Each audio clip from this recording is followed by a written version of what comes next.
تین چیزوں کو حج کے دنوں کے اندر خاص اس سے پرہیز کیا جائے۔ اگر کسی نے ان چیزوں کا خیال رکھا اور اپنے وجود کو ان سبسکرائب کیجیے ہمارے چینل نور رضا کو اور بیل آئیکن کو پریس کیجیے جس سے آپ کو ہماری نیو ویڈیو کی نوٹیفیکیشن ملتی رہے کہ اس میں تین چیزوں سے خاص طور پر بچا جائے۔ فلا رفث ولا فسوق ولا جدال فی الحج، یہ تین چیزیں اس میں بہت اہم ہیں، جس کا صراحت کے ساتھ اللہ عز و جل نے قرآن مقدس میں ذکر فرمایا۔ یعنی میاں بیوی کے درمیان جو خاص باتیں ہوتی ہیں وہ باتیں آپس میں نہ کی جائیں، گناہ نہ کیا جائے اور جھگڑا نہ کیا جائے۔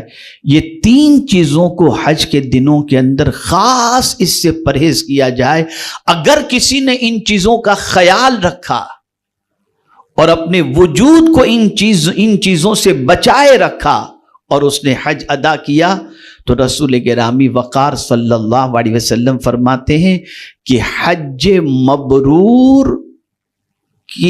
کا فائدہ اور ثواب یہ ہے کہ اللہ تعالی حج مبرور کی سعادت حاصل کرنے والے کو گناہوں سے اس طرح سے پاک کر دیتا ہے جیسے آج ہی اپنی ماں کے پیٹ سے پیدا ہوا۔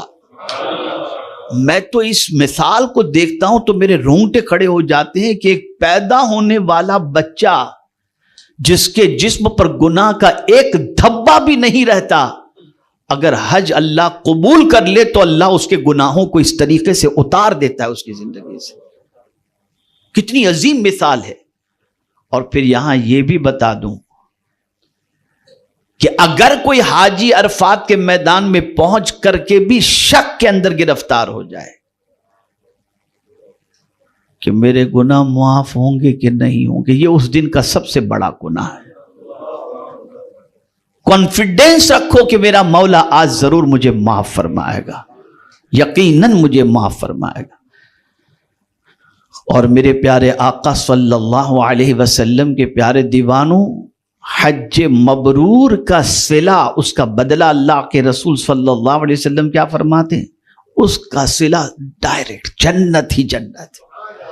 اگر کسی کا حج اللہ نے قبول فرما لیا، اللہ کرے سارے حاجیوں کا حج اللہ قبول فرما لے، تو اس کا بدلہ صرف جنت ہی جنت ہے، اس کا صلہ جنت ہی جنت۔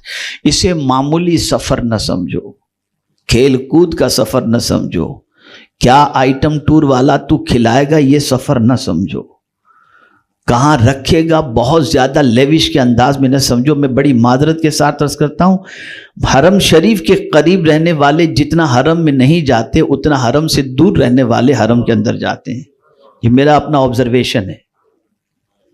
قریب رہنے والے تو 10 منٹ کے اندر پیشاب آئی، ہوٹل میں گئے، پھر نیچے آئس کریم کھا رہے ہیں، کھانا کھا رہے ہیں، مذاق مستی۔ وہ مذاق مستی کی جگہ ہے ہی نہیں، وہ ٹائم پاس کرنے کی جگہ ہے ہی نہیں۔ سب تم کو مل جائے گا کہیں بھی، وہ در پاک کہیں نہیں ملے گا، کہیں نہیں ملے گا۔ گئے ہو اسی سے اپنا لو لگائے رکھو اور وہیں پر اپنے اوقات کو خرچ کرنے کی کوشش